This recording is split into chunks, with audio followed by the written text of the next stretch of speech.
Hello, this is Rafiq Metri, and today I will be sharing my game, which is Vengeance Lost Souls. This is a game that I made for my senior project thesis, and I used this thesis as a way to, first of all, just make a game, but also I wanted to explore level design and different kinds of level design theories. I looked at, for example, the difference between backtracking and non-backtracking paths.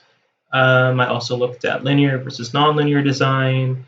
There's also some philosophies such as Koichi Hayashida's four-step design and design from Portal and Donkey Kong Country, as well as Zelda, like the level design in the Zelda dungeons. And so, a little bit more about my game. Vengeance Lost Souls is a grim and dark first person shooter that's a cross between Doom and Zelda. It's not grim and dark right now, but it will be in just a bit.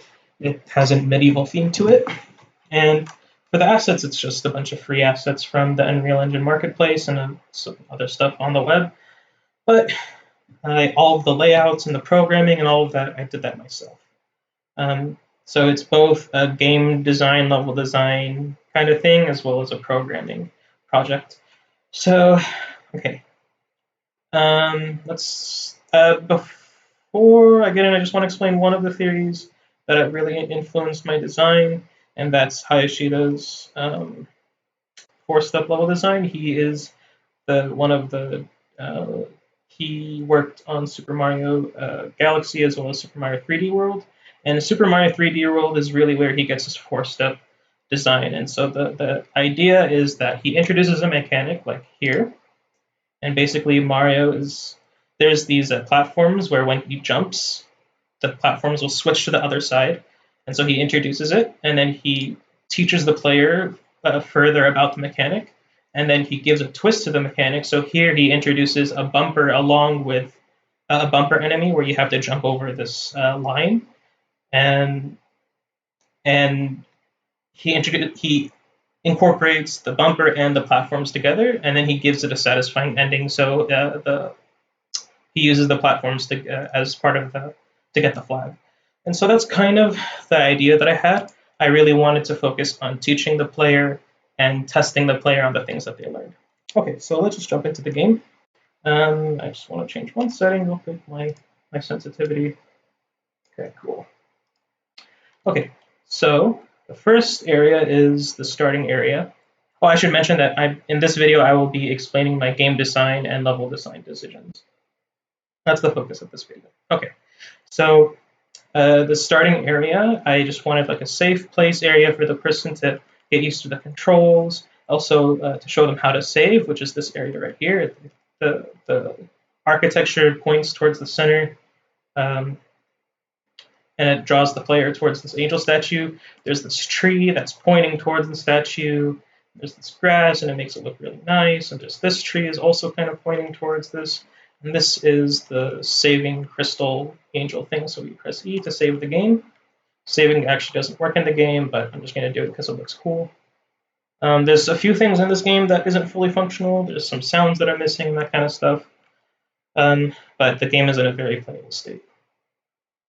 And then this is the entrance to the dungeon. Again, we have some plants pointing towards the center, but unlike this tree, these plants are dead, and it kind of gives an ominous feeling to the entrance. And then there's also this dark staircase. This is a health orb. Pick it up, we get 50 health. So now the player understands how health works, and I also intentionally gave the player 50 health so that way they can understand the health orb. And then descend and load to the next level. Now this level, I call it the gearing up phase. So the first area I call that the waking up phase. This is the gearing up phase, and this is where I give the purpose of this level is to give the players the tools that they need to succeed in the game. So again, I kind of do the same thing. This is actually not supposed to be that was for a dev purpose, but oh well. Now we're introduced to armor, and so we pick this up. We get 25 health, and we're introduced to our first room of the dungeon. Now everything's dark. There's this one beaming light in the center. There's all these nice candles and a statue. This is to show importance and also to guide the player's attention towards the center of the room and away from the outside of the room where there are doors. So I use that. I use light to guide the player here. And so if we walk up, we'll see the Soul Eater, and this is my name for the shotgun. It's kind of cool and edgy. And as you'll see throughout the game, I use the color blue to signify importance and to guide the player. So I press E, pick it up, and enemies spawn. I'm going to try not to talk too much during combat because the sound is kind of loud. As you can see, the AI is, just to get it to shut up, the AI is very simple. Combat was not the focus of this. So yeah. It's just standing still as a turret. This is the shooter enemy. It just shoots 4 pellets, and it's kind of easy to dodge. It's a simple enemy. I have 3 types of enemies. That's the first one. And then this over here is the ammo for the shotgun. And we look at the right, you'll see the counter go up. And we have 12. They each give you 5. And the spread out. The spread of the crystal kind of is what indicates that it's a shotgun pickup. Okay, so now we have 2 paths here, and there's a little bit of nonlinear design. We can go through this door or through this door. This door over here has 2 locks on it, so we can't get through it. And so, like I said, this is nonlinear design, and the player can choose which path they want. Oh, I should also mention that I really wanted this first room to be the introduction to the game. This entire room gives sets the tone for the rest of the game. Yeah, it does that by. I should mention how it does that. So everything's dark, gloomy, and then the combat. You get into combat right away. Kind of like how the entrance to Doom 2016 was. The game starts and within the first few seconds you get into combat. For me, it's the first few minutes, but yeah. Okay, next area. So we're gonna walk through here, and an enemy spawns. This is the runner. I'm gonna let him do his thing, and he blows up. So this is the small health packs. We pick them up, and they give 10 each. And we got another medium armor pack. And now the main path is blocked off. This X signifies a destructible wall. And so we have to go around it. We can just jump down. And then here we have a bomb. The bomb, if you shoot it, it doesn't blow up with the shotgun. These are also small armor packs. Oh, I forgot to mention. This room is so the 2 possible paths that the player can take. I experiment with 2 different kinds of paths. There's a backtracking path and a looping path. And so for this room, this is a backtracking path. And what you're going to see is the key is over here, and we need to get back. And so we're going to go through this room, and we're going to go back through the entrance. And I will explain how I deal with backtracking in a bit. So anyway, let's pick up the key. And we can't go back because the wall is in our way. And this is a large armor pack. And then the only way for us to go is into this room. And so now we're introduced to the Vengeful Spirit. This is the railgun of the game, and just so you know, the door is open, and now when we, it's unlocked, and when we pick this up, the door is locked. And so this is the purpose of this design is, it's kind of similar how to Metroid teaches the player how to do the ball thing. I forgot what it's called, but for Samus to crawl into the ball. They're locked into this room until they figure out what to do. And I really wanted to emphasize not using tutorials, like written tutorials in this game, so everything's through player experience. Also, I picked up, I'll show it in the next room, but I picked up some ammo here, and let's just save for fun. And so anyway, this I button, I call it the I button, it's similar to how it works in Zelda. You just shoot it. Instead of a bow and arrow, we use the railgun.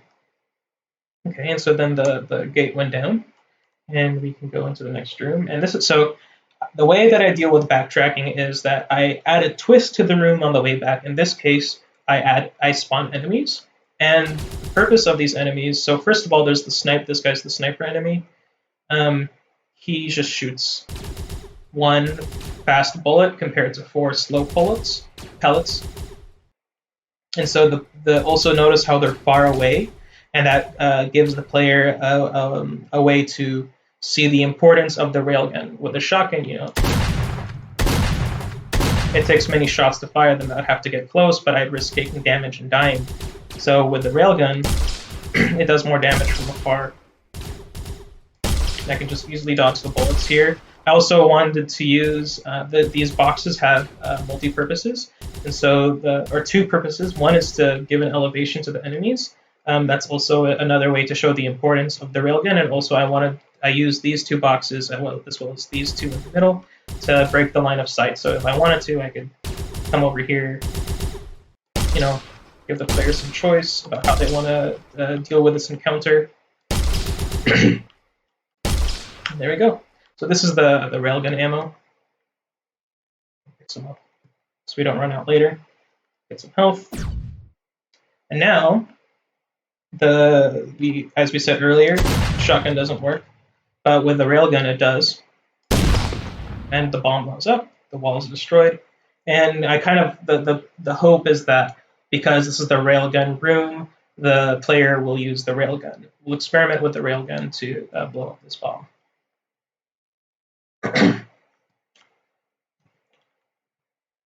Yes, so let's move on to the next area.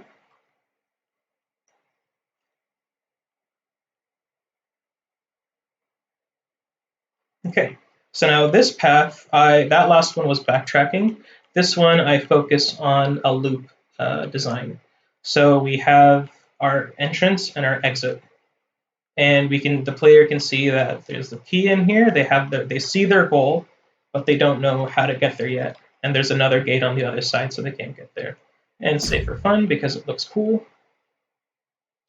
We can look at some design. Looks kind of neat. I kind of wanted a catacomb theme for this area. So anyway, my biggest inspiration for the visual design was Hellraid.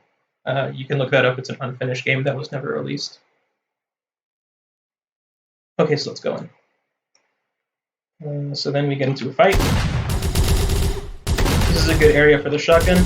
Also, I really wanted the player to keep moving around. I put I put health and armor and ammo in places where the player has to move towards. So the center room is kind of risky, but it's a good place. And then I also put a health pack here and an armor there, and it's kind of like a safer place. The player has some, cover. So they can, they get a chance to recover. Oops. Actually, when I was playtesting, I was really pleasantly surprised. Oh, I forgot to mention. So the flames on the doors. In some of the combat encounters, I don't want the player to leave the room. So when I disable the doors or the gates, I lock them.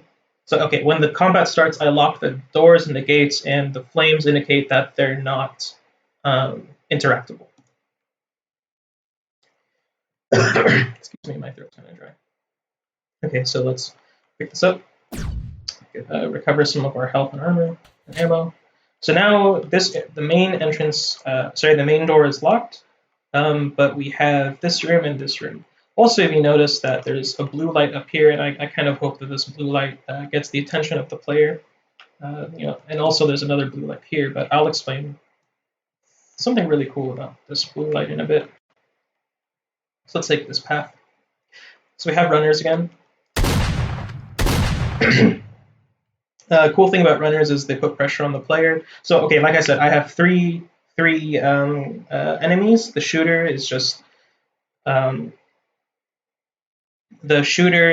medium range. The sniper is the long range, and the runner is designed to put pressure on the player. So anyway, this is the Soul Snatcher. It's a grapple. And I think when a player picks up the weapon, I should have a little bit of a prompt, just to explain controls. But for the sake of this demo, I don't have it right now. And so when the player picks up the grapple, the door is unlocked, and right here the player can see their goal. There's this big, nice blue flaming light, and it kind of grabs the attention of the player, and they try to get up there, but that's too far away from them to grapple it, so they have to figure out another path. And so then we get into another fight.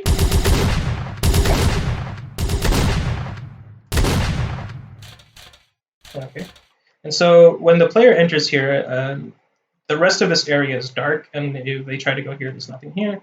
It's just a blocked path. But when the player, this area stands out with the light, and so I hope that attracts the player. And if the player right clicks, they can get here. Oh, also I forgot to mention, so the player still can't grapple here, and the trick is to get onto to jump on the chandeliers like I just did. But I had a problem with playtesters where they didn't understand that they could jump on the chandelier. So what I did was I added health packs there to encourage the player to jump there. And we can grapple back. Now we have a button. We press the button. And right now I don't have the sound for this, but there is supposed to be a sound that a gate opened. And the gate over here opens. And we grab the key. And to end the loop, let's give the player a non-backtracking exit. The gate goes down. And while we're here, let's look at some of the design, just for funsies. Some dark medieval stuff. Yep. Try to add a little bit of design into these rooms. I didn't have enough time to fully design everything, but yeah. So anyway, let's unlock our door, and we can move on.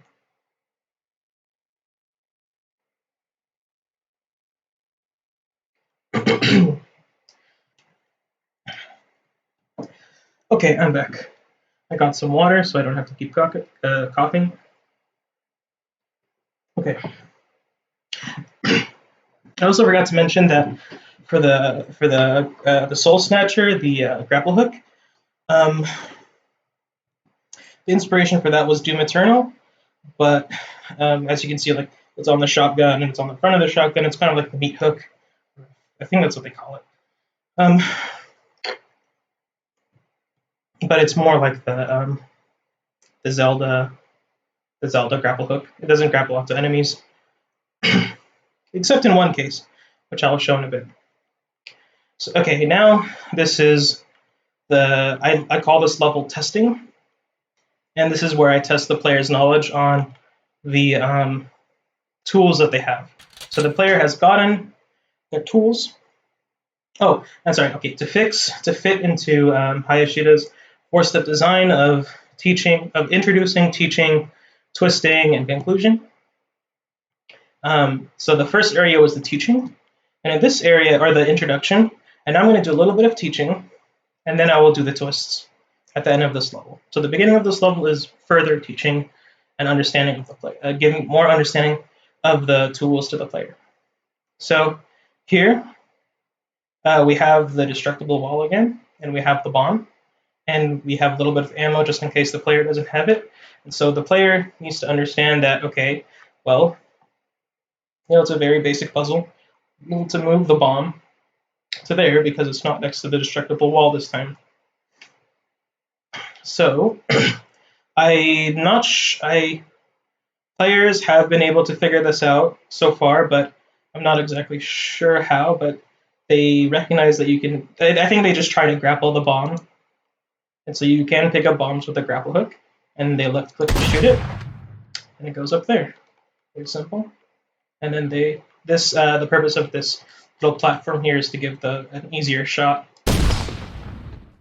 And so this area, it's inspired by Portal a little bit, and I'll explain how. So here we see in the earlier levels of Portal, this is a very safe environment for the player to learn the mechanics of the game.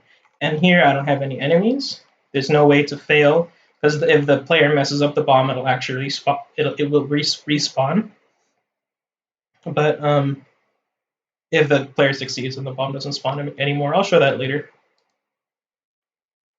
Okay. So then we jump over, and now after the player has the safe environment, now they're introduced to a more dangerous environment. Please forgive the performance.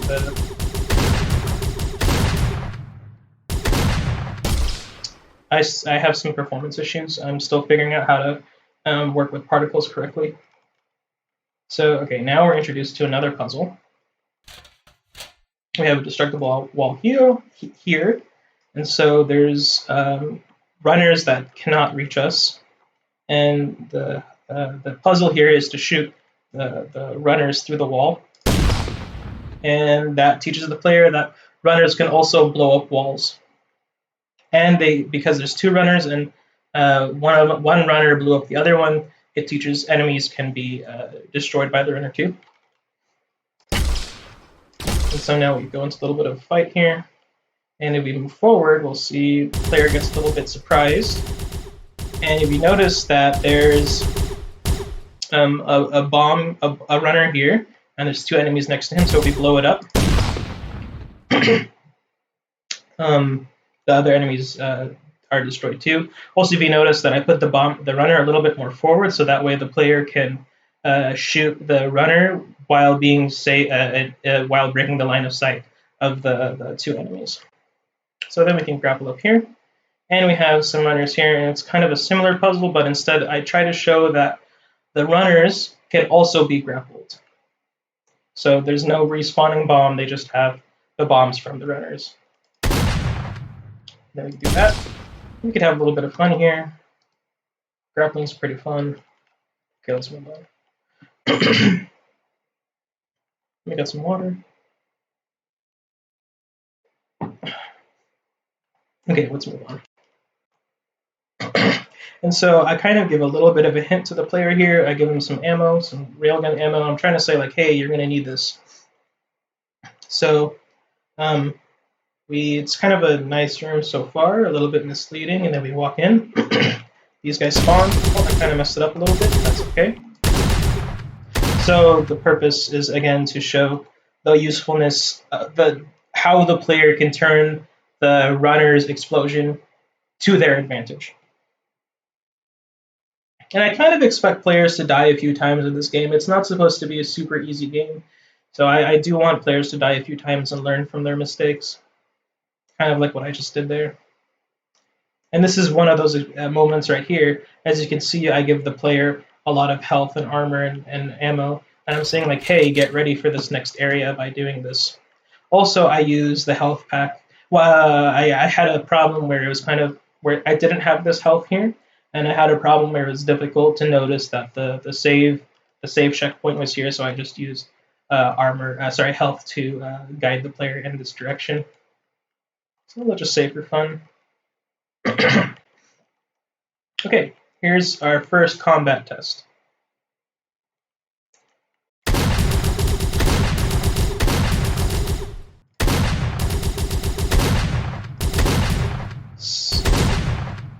So as you can see, I use these pillars to break line of sight. This kind of inspired a little bit by The Matrix. You know, there's that one scene in The Matrix where Neo, I can't believe I forgot his name, Neo, they were like dancing around and running around between the pillars and shooting enemies through that. That was kind of like a little bit of the inspiration for that. Also, I just think it looks really cool. Now I have the sniper in there, and behind the player there's runners.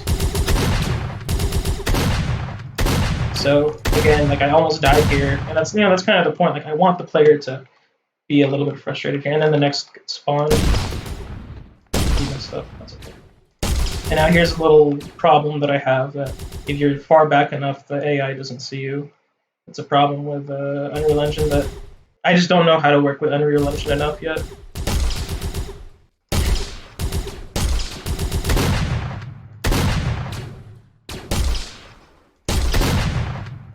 Okay, so now we're in the last phase of the game.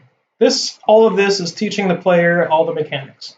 And now we're getting to the area where we twist and combine all of the mechanics together. This is where the game really shines, I think.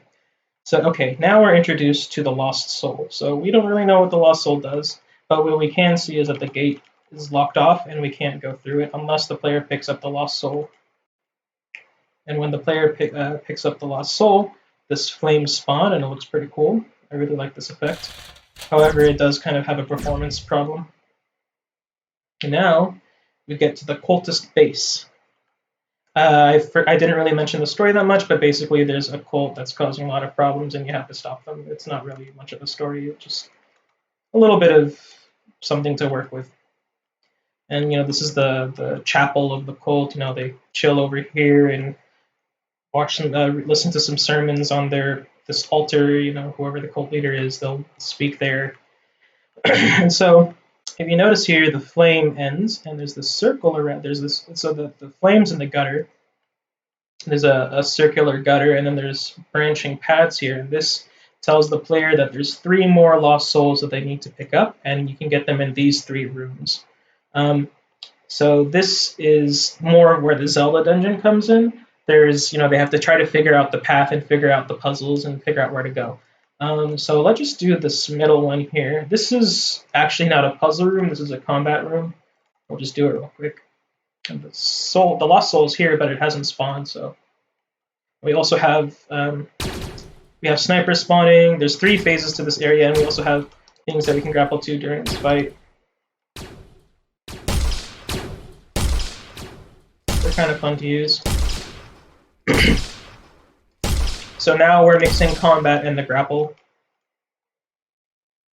Then we get a bunch of runners to spawn at us. It's kind of a difficult fight, but it is playable. The AI is not that good. Run at me. Oh, he's turned around, that's what he can't see me.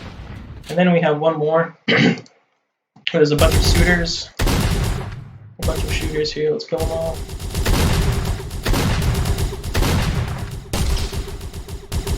Ah, why didn't I grapple?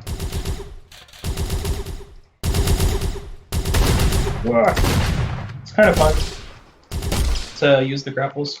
Actually, when I first made the grapple hook, being able to do that was not an intended mechanic, but it's not really abusable in the way that I have them laid out. So it's just a fun little way. Like if the player, I don't really teach the player that they can do this, but if they figure it out, I think the player would be excited that they've kind of figured it out on their own. So I think that'd be a cool experience for the player. And so now the lost soul spawns. We pick it up. Let me get some water. Okay. And now we have another path solved. Let's check out this room over here. Actually, no, let's check this one. Where's this one? Okay. Now we have a jail cell room. And if you look to the left, if you follow the gutter, we'll see that the lost soul is here. And there's some goodies and some enemies behind the gates. Stock up on some stuff. And so this is we also have a locked gate over there. So we have to find the key, and also if the player looks around, they find an I button here. And this opens up as well as that, so let's fight this guy. We have a bomb here, and we don't really know what the bomb is used for, but just to show that the bomb can respawn. So for now, I'll just leave the bomb over here. We can just right-click to drop it. And we need to figure out, there's not really much else we can do here, so let's figure out where this key is. Oh, also I forgot to mention that there's a destructible wall over here, and the player has to figure out how to get this bomb up there. Actually, this puzzle is kind of broken because, you could just put the bomb on this platform right here and then blow it up, but I'll show the intended solution in a bit. Save for funsies. And now we have the next room, and we see the key is over here. Let's pick up the key. The gate does not open, it has nothing to do with it. There's a button up there, and then also I use light again I hope that the player notices this, and actually they do in my playtest, they have, surprisingly. I was kind of pleasantly surprised about that. So if they look here, there's a room down there, something up there, but they don't know what it is yet. But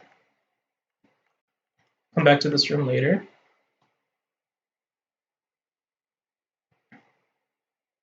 Let's unlock this room, this path.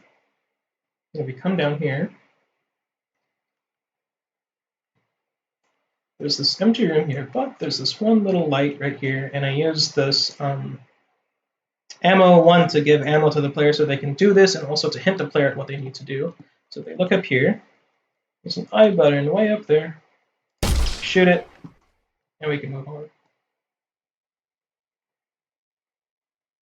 And so again, because I don't have sounds, there is supposed to be like a gate opening sound to indicate that the gate that we previously saw has now opened. And then I have a button here which will enable this grapple point. I call these grapple points. And so now if the player decides to come down, they can, just an easy way for them to get back up so they don't have to go through this room every time. So we can jump through here. Let's press this button, and the lost soul spawns down here. Again, this, I kind of need a sound to indicate that. But anyway, so we pick up this lost soul, and we get into combat. The fire hasn't showed up yet. So this is kind of an awkward fight, and that's the purpose. I want this to be an awkward fight. I kind of use the snipers here to make an awkward fight for the players. Because if they come out if the player just comes out, then they're going to be fighting all three at the same time. So I hope that the player uses this as cover. So anyway, the flame has spawned, and we're done with 3 rooms, and we have 1 left. So let's figure out how to unlock this. Oh, sorry, I'm supposed to go up here. So this grapple point is very useful. Now this is the last puzzle, or one of the last. There's 2 more puzzles we have to solve, and this is how to get onto the other side. Now this puzzle is also broken. I somehow did not notice this in testing, but you can just jump over here. But that's not supposed to work. That's not supposed to be able to happen, so I need to fix that. I'll probably just put some railings so that the player can't jump on it. But the intended solution is for the player to notice that there's breakable joints over there, and there's a bomb over here, and it's a little bit hard to shoot it up there, but the solution is to do this. Whoops. Frame rate's not the best. Whoa. There we go. To shoot it in midair. And it is possible to land it on top, and that's okay, that's fine. But it's the cone makes it a little bit difficult. And then, the player should notice this button as, they're kind of looking in this direction. And this button will will enable this grapple point right here. So now the player can freely move everywhere in the chapel, or whatever it's called. So now if the player jumps over here, this is the solution to this puzzle. There's this little opening up here. And so the hope is, not the hope, the solution is for the player to grab this bomb and throw it here. And it's conveniently right there, and we can shoot it. We shoot it, and the path opens, and the player can jump to the other side. And so the puzzle is broken, but I have a lot of ideas to fix it. I have an idea, instead of making a destructible wall, there'll be doors that can only be opened from blowing it up in the inside, stuff like that. So anyway, we press this button. We now have access to this grapple point. Oh, I forgot to press the button over there. That's okay. It's not that big of a deal. It's just some convenience. It's a convenience button. And now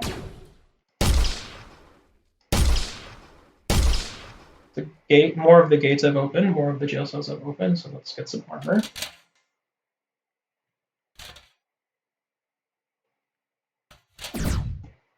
And we can also get the lost soul.